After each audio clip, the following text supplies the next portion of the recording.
Le sens de la vie est de donner un sens à la vie. Qu'est-ce qui fait avancer un être humain? La réponse la plus pure à cette question se trouve peut-être dans les pires endroits. Le psychiatre, philosophe et auteur autrichien Viktor Frankl a passé 3 ans dans 4 camps de concentration différents. Il était à la merci des gardiens sadiques des SS et des capos, des prisonniers bénéficiant de privilèges spéciaux qui collaboraient volontiers avec et étaient encore plus impitoyables que leurs maîtres. Les détenus des camps étaient constamment exposés à la famine, à la maladie, au travail forcé et à la possibilité d'être punis ou exécutés. Il n'y avait aucune liberté. Les prisonniers se déplaçaient comme un troupeau de moutons sans défense, frappés et battus par leurs bergers, dépouillés de toute dignité humaine. Ils étaient tondus, dépouillés de leurs vêtements et réduits à de simples numéros tatoués sur leurs avant-bras. Chaque jour était une routine brutale de travail forcé, de subsistance minimale et de menaces d'exécution imminente. La mort les entourait, que ce soit sous la forme de famine, de maladie ou des cheminées qui crachaient dans le ciel les restes de leurs codétenus. Le coût psychologique était immense. Chaque jour qui passait, de nombreux prisonniers perdaient espoir. L'esprit était aussi brisé que le corps, et ceux qui ne trouvaient plus de raison de vivre succombaient plus rapidement à la maladie, au désespoir ou à l'exécution. Certains tentaient de se raccrocher aux souvenirs de leur vie passée, de leur famille, de leurs réalisations, mais dans un environnement conçu pour les dépouiller de leur humanité. Même ces souvenirs commençaient à s'estomper. Que reste-t-il lorsque toutes les sources extérieures d'identité et de raison d'être ont disparu? Qu'est-ce qui reste à vivre dans un endroit aussi horrible qu'un camp de concentration, quand on vous a pris toutes vos libertés et tous vos biens, et que la mort à brève échéance est presque inévitable? Y a-t-il une raison de ne pas renoncer à la vie? Beaucoup l'ont fait. Les détenus qui ont atteint leur point de rupture ont simplement cessé de manger, de bouger, se sont couchés et ont attendu la fin. Certains ont couru vers les clôtures électriques, préférant une mort rapide à un moment de souffrance supplémentaire. Mais Viktor Frankl a conclu qu'il y a toujours une raison de vivre, même dans les pires conditions. Il y a toujours un sens à la souffrance. Et si nous pouvons saisir ce sens, cette étoile dans le ciel, nous pouvons surmonter même les circonstances les plus douloureuses. Selon Viktor Frankl, ce ne sont ni le plaisir, ni le succès, ni le pouvoir qui motivent essentiellement les gens. C'est trouver quelque chose, un but, un sens, pour lequel vivre et même mourir. Quel est le but de ma vie? Quel est le sens de tout cela? Ces questions font écho à la situation actuelle de la société, principalement dans le monde occidental, où nos vies semblent tourner autour d'un travail sans intérêt pour gagner de l'argent, afin d'acheter des choses pour tromper notre sentiment d'insignifiance.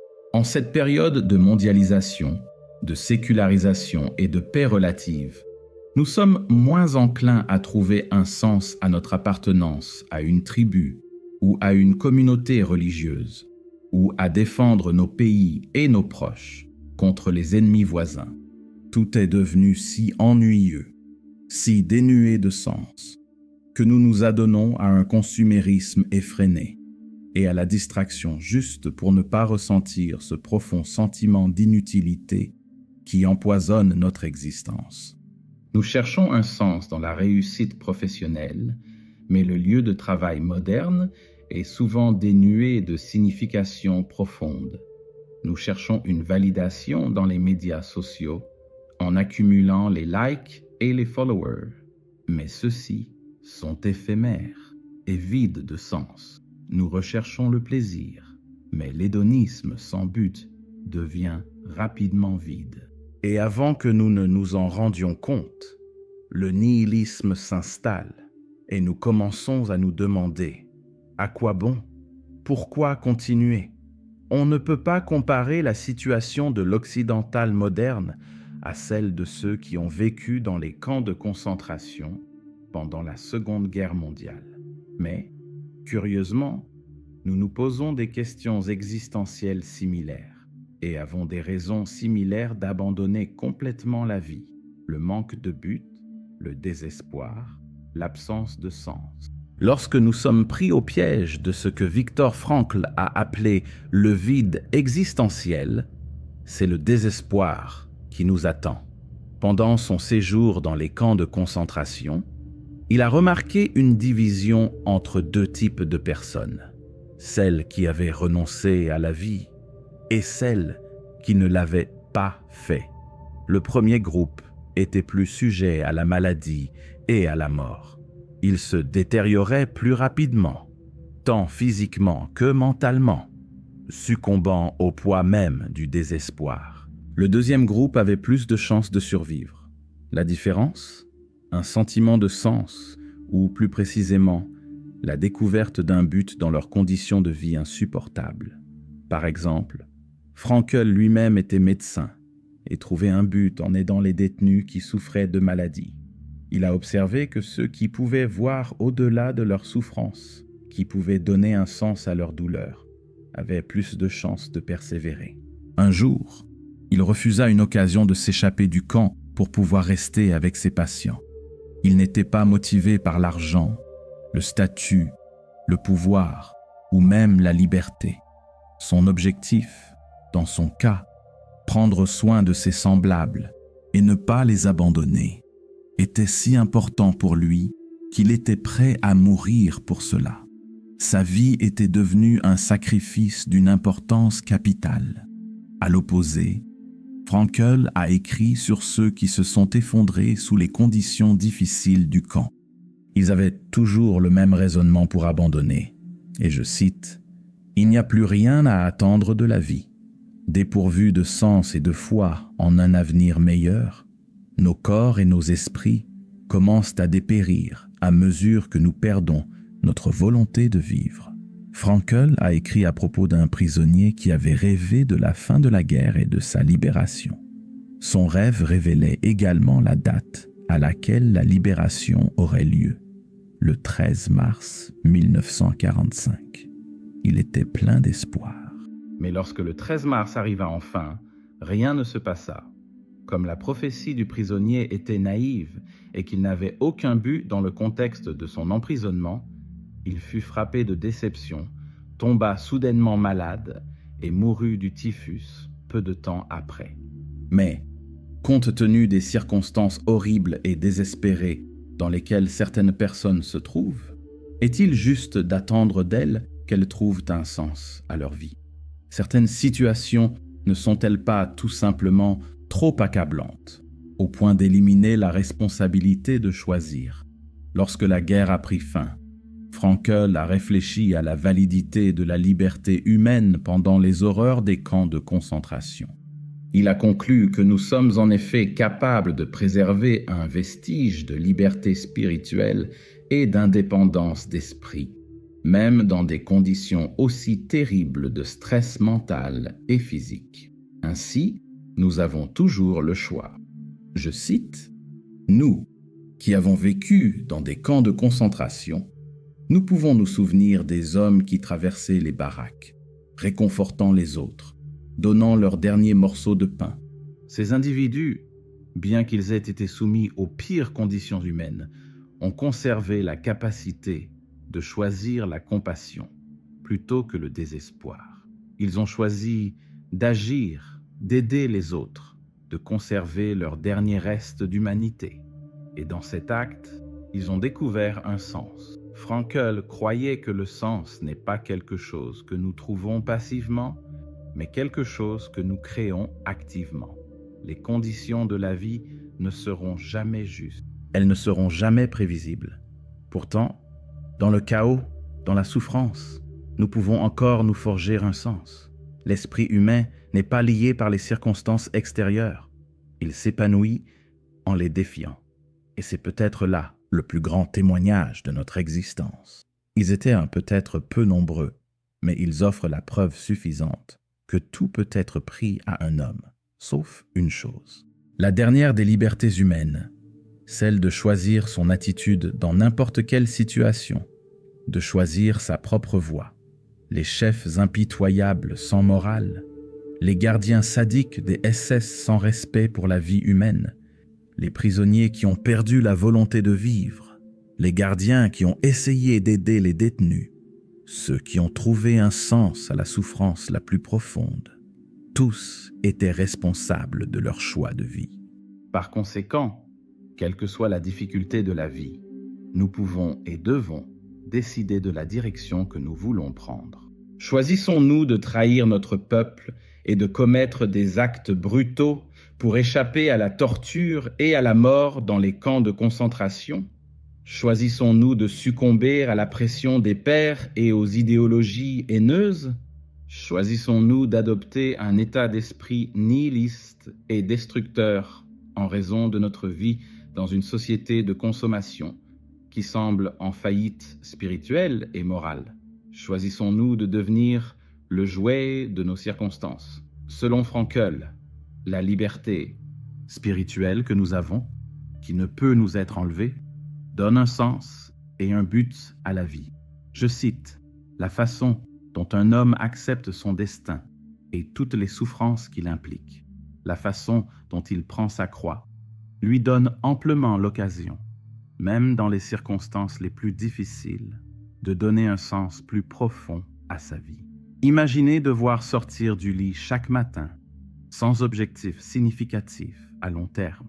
La seule raison pour laquelle vous vous levez est que vous devez aller travailler et vous livrer à des activités que vous n'aimez pas, juste pour soutenir financièrement une existence dénuée de sens et les nombreux plaisirs inutiles pour y faire face. Vous blâmez votre passé, vos parents, les circonstances et même votre génétique de ne rien avoir pour vous. Vous dérivez dans la vie sans point d'ancrage, sensible à toute influence extérieure, incapable de vous orienter. Mais, en réalité, vous pouvez toujours transcender votre situation difficile et trouver un but, malgré toute situation extérieure. La question est, bien sûr, de savoir comment. Avant d'aborder le comment du sens, il est utile de se pencher sur le pourquoi du sens. À notre époque en particulier, nous avons tendance à nous concentrer sur l'argent, le statut, le pouvoir et le plaisir, plutôt que sur une vie qui a du sens. Pourtant, nous constatons régulièrement que ceux qui atteignent le sommet de la réussite matérielle ressentent souvent un profond vide en eux. Ils ont tout ce qu'ils ont toujours désiré, mais restent insatisfaits. Mais, selon Frankl, ces activités sont des moyens de faire face à un vide existentiel. Elles sont la conséquence d'un manque de sens. Dans une société très préoccupée par la recherche du plaisir et l'accumulation de richesses, il est souvent difficile de réaliser que ces activités ne comblent pas notre vide existentiel et ne sont que de mauvaises substitutions à ce qui compte vraiment. Les gens recherchent des distractions, des addictions ou des sensations éphémères pour tenter de masquer un problème plus profond, l'absence d'une raison fondamentale d'être. Une approche plus directe pour faire face à la douleur de l'absence de sens que nous constatons aujourd'hui est la recherche du bonheur. Dans certains milieux, comme le mouvement Good Vibes Only, le bonheur est même devenu une exigence. Frankl décrit une caractéristique de la culture américaine où l'on ordonne et commande à chacun d'être heureux, comme s'il s'agissait d'un choix fait de son plein gré, plutôt que d'un état qui découle naturellement d'une vie bien vécue. Il n'y a rien de mal au bonheur, bien sûr, car le bonheur est probablement l'état d'esprit le plus agréable qui soit, et le sous-produit final du respect, par exemple, des enseignements stoïciens et bouddhistes. Mais, selon Frankl, le bonheur lui-même ne peut être recherché, car il doit s'en suivre. Ce n'est pas un but, mais un effet secondaire de la vie avec un but. Je cite, il faut avoir une raison d'être heureux. Mais une fois que l'on a trouvé cette raison, on devient automatiquement heureux. Comme nous le voyons, un être humain ne recherche pas le bonheur, mais plutôt une raison de devenir heureux. Enfin, et surtout, en actualisant le sens potentiel inhérent et latent à une situation donnée. Il en va de même pour le succès, selon Frankl. Le succès doit également s'ensuivre et non être recherché, car il s'agit de l'effet secondaire involontaire de son dévouement à une cause plus importante. Il doit se produire. Plus nous nous en soucions, moins nous pouvons nous concentrer sur notre cause, et moins le succès est probable.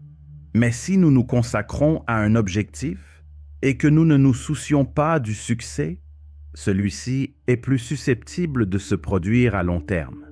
Il semble donc que le sens soit à la racine du bonheur et du succès, et que son absence soit au cœur de l'indulgence et de la dépendance au plaisir, à l'argent, à la célébrité et au pouvoir. Cela étant dit, examinons le comment du sens. Tout d'abord, selon Frankl, le sens de la vie dépend de la personne, du moment et des circonstances. Il n'y a donc pas de sens universel qui convienne à tout le monde à tout moment. Le sens n'est pas quelque chose d'universel qui peut être prescrit. C'est plutôt quelque chose qui doit être découvert et cultivé personnellement à travers les expériences uniques d'un individu. Il compare la quête futile d'un sens général à une question posée à un champion d'échecs. « Dites-moi, maître, quel est le meilleur coup au monde ?» Il n'y en a pas. Le meilleur coup aux échecs dépend entièrement de la situation dans le jeu et des caractéristiques de son adversaire. Nous ne pouvons pas inventer le sens de notre existence, mais nous pouvons le détecter. Comme l'a déclaré Frankl, le sens est inhérent et latent dans une situation donnée. Nous ne pouvons découvrir notre raison d'être que si nous interagissons avec le monde ou déterminons ce dont le monde a besoin. Cela signifie dépasser les limites de nos propres pensées et nous engager dans la réalité de manière proactive. Frankl a écrit que nous découvrons le sens de la vie de 3 manières différentes, en créant une œuvre ou en accomplissant un acte. C'est la forme la plus évidente de trouver un sens à sa vie, par l'accomplissement et la contribution. Qu'il s'agisse d'art, de science, de service ou d'artisanat, la création de quelque chose de valeur génère intrinsèquement un but. En vivant quelque chose ou en rencontrant quelqu'un, le sens peut souvent être trouvé dans les relations que nous construisons, l'amour que nous donnons et recevons, et les expériences qui nous façonnent. Une relation significative ou un moment de beauté profond peut éveiller en nous un sens plus profond du but. Par l'attitude que nous adoptons face à la souffrance inévitable, c'est peut-être la plus profonde de toutes. Lorsque la souffrance est inévitable, nous avons toujours le choix de l'aborder avec dignité, force et recherche de sens. Au lieu d'être écrasés par le désespoir, nous pouvons transformer la souffrance en témoignage de notre résilience. Ainsi, le sens n'est pas inventé. Il se révèle à travers nos interactions avec la vie. Le défi ne consiste pas à élaborer un but, mais à reconnaître le sens inhérent à chaque instant, même dans la souffrance. Dans un monde qui privilégie si souvent le confort et la distraction, la plus grande sagesse que nous puissions peut-être tirer de Frankl est que la souffrance elle-même n'est pas dénuée de sens. C'est notre réponse à celle-ci qui définit notre but, par l'attitude que nous adoptons face à la souffrance inévitable. La première réside dans la réussite et l'accomplissement. Les activités créatives telles que l'écriture d'un livre, la peinture, le partage d'histoires sur nos souffrances et nos expériences de vie, ou la résolution des problèmes actuels grâce à la science et aux inventions technologiques peuvent aider les autres. Nous ne le saurons que lorsque nous nous lancerons et nous engagerons dans le monde, afin que les besoins des autres deviennent évidents. L'avantage de faire de bonnes actions n'a pas besoin d'explication, mais il n'a probablement pas besoin d'être grandiose. Même partager un petit morceau de pain avec un détenu affamé peut être une expérience profondément significative. La seconde réside dans le lien que nous avons ou trouvons avec les gens et les choses. L'expérience de la vie elle-même, le souci de l'environnement et de ses habitants peuvent être significatifs en soi. Frankl décrit cela comme de l'amour, car il soutient qu'il faut de l'amour pour vraiment connaître quelque chose ou quelqu'un.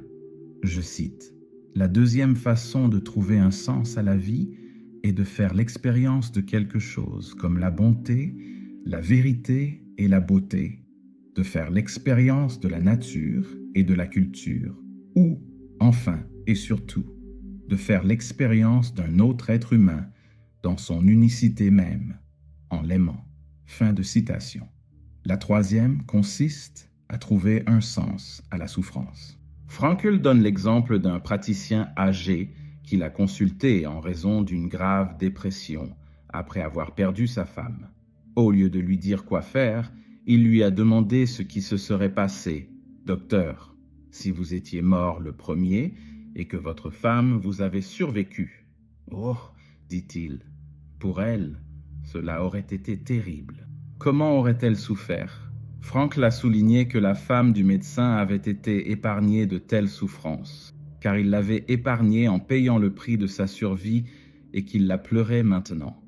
Nous ne pouvons pas ramener les morts à la vie.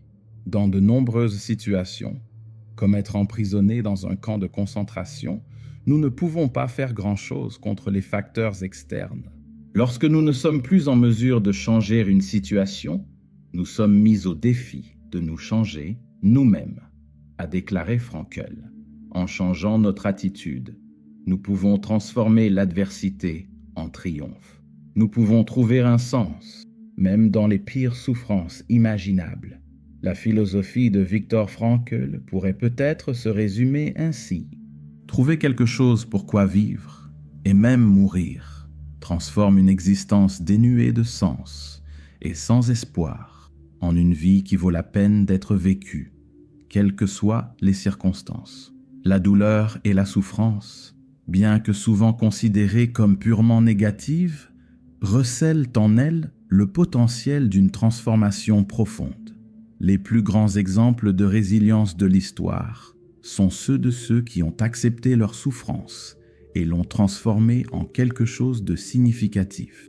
Des personnalités telles que Nelson Mandela, qui a enduré des décennies d'emprisonnement mais en est sorti avec une vision de réconciliation, illustrent comment la réponse d'une personne à l'adversité peut définir son héritage. Frankl a souvent souligné que la souffrance sans but mène au désespoir, mais que la souffrance motivée par un objectif devient supportable, voire stimulante.